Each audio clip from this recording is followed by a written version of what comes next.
Hi, I just want to talk about some major incidents involving refereeing decisions from the last weekend's Premier League matches. I'll leave the most controversial one to the end. So we'll talk about Brentford and Newcastle, why Dango Ouattara didn't receive a penalty kick for a foul by Dan Burn. The referee cautioned the Brentford player for simulation.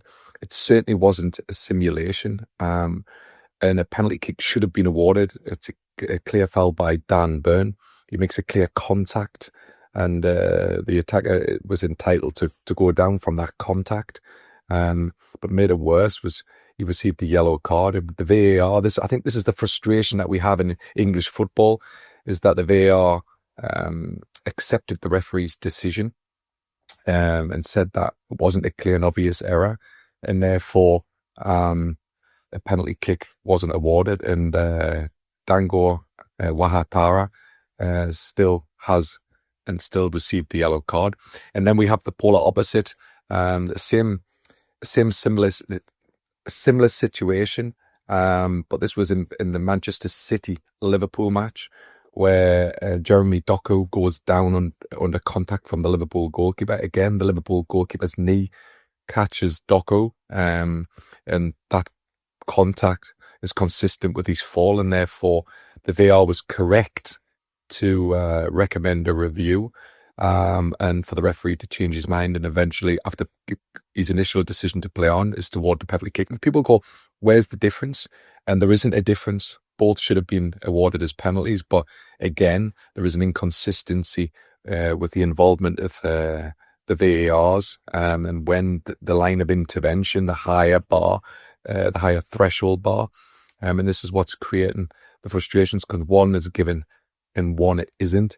And then the major talking point of the weekend was Virgil van Dijk's equalising goal, or thought it was an equalising goal from a corner kick. As the corner comes in, Virgil van Dijk heads the ball to the goal. And what you see from the replays is that Andy Robertson's coming from an offside position, and that offside position had an impact, certainly has an impact because of where he's positioned. He's inside the 6-yard box. He's quite close to the goalkeeper. But what normally, there's three elements to the law.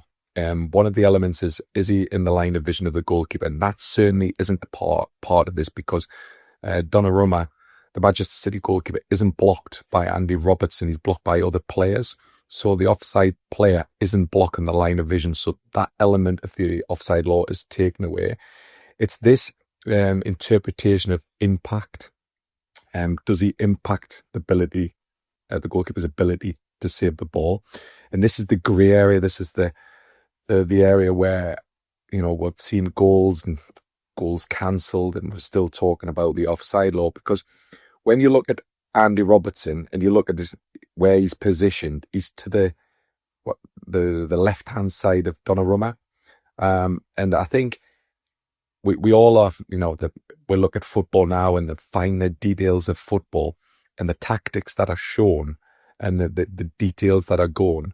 And I believe Andy Robertson was put in there as a tactic, because I believe that they were hoping that Virgil van Dijk would head it in the opposite way. And nobody would ever say, because it goes in the opposite direction, that nobody would say that Andy Robertson had an impact on Donnarumma and wouldn't be, it was at the opposite side of the goal.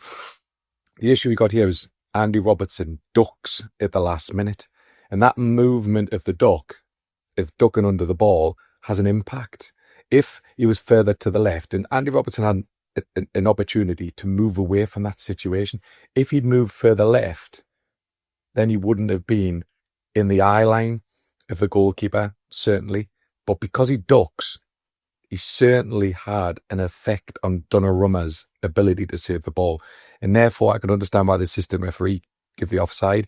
And once the assistant on-field decision is offside, then the VAR has to have clear evidence that Andy Robertson hasn't had an impact. And there is elements that he has had an impact. I can understand the frustrations around the footballing world. I've heard a lot of football experts saying that it should be a goal. We all want to see great goals, but we also don't want to see his tactics being brought in and players employed to distract the goalkeeper, certainly at set plays, because we all know now set plays are a huge part of Premier League football, especially this season. So the tactics are there.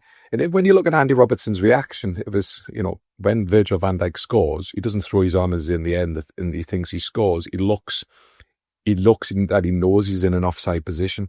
But again, this grey area creates a debate.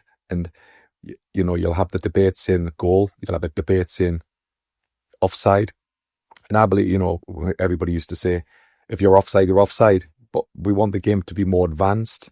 But while we make the game more advanced, certainly on offsides, it creates this grey area, and it's certainly a grey area, but a one that I would prefer that would be given as an offside.